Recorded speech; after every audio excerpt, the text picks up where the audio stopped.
میرے تمام سامعین السلام علیکم ورحمۃ اللہ وبرکاتہ۔ اللہ جل جلالہ سے دعا ہے اللہ پاک ہم سب کو صحت اور تندرستی والی لمبی زندگی عطا فرمائے اور ہمارے والدین کو صحت اور عافیت کے ساتھ ہمارے سروں پہ تادیر قائم و دائم رکھے۔ میری آج کی ویڈیو ان جاگیردار ذمہ داروں اور امیروں کے لیے ہے کہ کہیں بھول کر بھی ایسا لفظ نہ بول دیجیے گا کہ اللہ پاک کی ناراضگی آ جائے اور آپ بھی پکڑ میں آ جاؤ۔ کہ ایک بہت بڑا جاگیردار تھا، اس کی اتنی زیادہ زمین تھی کہ ٹرین کے 3 اسٹیشن اس کی زمین میں آتے تھے، پہلا اسٹیشن بھی اس کی زمین کے اندر، دوسرا بھی اور تیسرا بھی، اتنی زیادہ اس کی زمین۔ لیکن ایک دن وہ اپنے دوستوں کے ساتھ شہر کے بڑے بازار میں کھڑا تھا کہ اس کا ایک دوست بولا کہ بھئی میرا ہاتھ بہت تنگ ہے، آج کل میرے حالات ٹھیک نہیں۔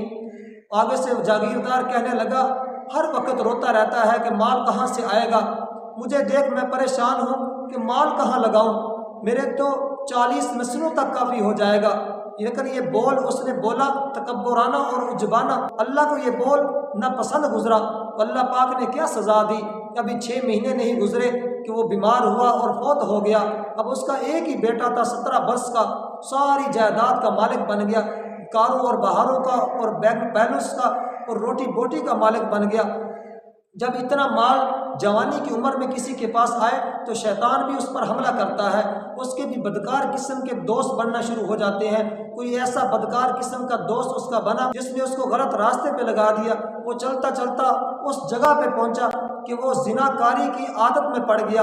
اب وہ روز نئے مہمان آتے، ان کو کسی کو 1 لاکھ روپیہ دیتا، کسی کو 2 لاکھ دیتا، سارے بینک بیلنس کو پانی کی طرح بہانے لگ گیا۔ حتیٰ کہ کسی نے مشورہ دیا کہ ایسا کر بیرون ملک دوسرے ملکوں میں جا، وہاں نائٹ کلبوں کے اندر جائے گا، وہاں کیا عیاشی اور کیا ہی رونقیں ہوتی ہیں۔ وہ بیچارہ پھنس گیا، وہ دوسرے ملکوں میں چلا گیا، حتیٰ کہ وہ بینک بیلنس سارا ختم ہو گیا اور وہ نائٹ کلبوں میں راتیں گزارنے لگا۔ اب وہ گھر آتا، کچھ مربے بیچتا اور پھر دوسرے ملک چلا جاتا، حتیٰ کہ وہ ساری زمین اس نے بیچ دی اور اس کو بدکاری کی ایسی بری عادت اس کو لگ گئی کہ وہ اس بیماری میں پھنس گیا جو فحاشی کے کام کرنے والوں کو عام طور پر وہ بیماری لگتی ہے۔ تو ایسے بیماری کے اندر پھنسا کہ ایک دن وہ بھی دیکھنا پڑا کہ اس نے وہ اپنا گھر بھی بیچ دیا اسی کام کے لیے، تو اسی کام میں لگا رہا۔ اور ایک دن ایسا آیا کہ جس جگہ پہ اس کے والد نے کھڑے ہو کے یہ تکبرانہ الفاظ کہے تھے کہ میں اپنے رزق کو کہاں لگاؤں، مجھے لگانے کے لیے جگہ نہیں مل رہی، میں پریشان ہوں اور میری 40 نسلوں کو پرواہ نہیں ہے، تو اسی جگہ پہ کھڑے ہو کے اس کا بیٹا مانگتے ہوئے نظر آیا۔ تو میرے بھائیوں، ایسا لفظ کبھی بھی نہ کہنا، خدارا ایسا لفظ نہ کہنا۔ آپ کا یہ تکبر کرنا اللہ کو پسند نہیں ہے۔ آج زانہ زندگی گزاریں تو پھر مزہ آئے گا۔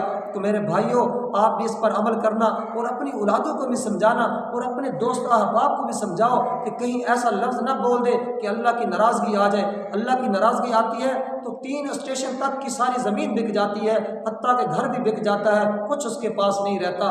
میرے بھائیوں، اللہ پاک ہم سب کو اس پر عمل کرنے کی توفیق عطا فرمائے۔ اگر میری ویڈیو اچھی لگی ہو تو اس کو شیئر بھی کریں اور ایک پیارا سا کمنٹ کریں، اور جو نئے ہیں وہ میرے چینل کو سبسکرائب بھی کریں اور ساتھ لگی ہوئی گھنٹی کو دبا کر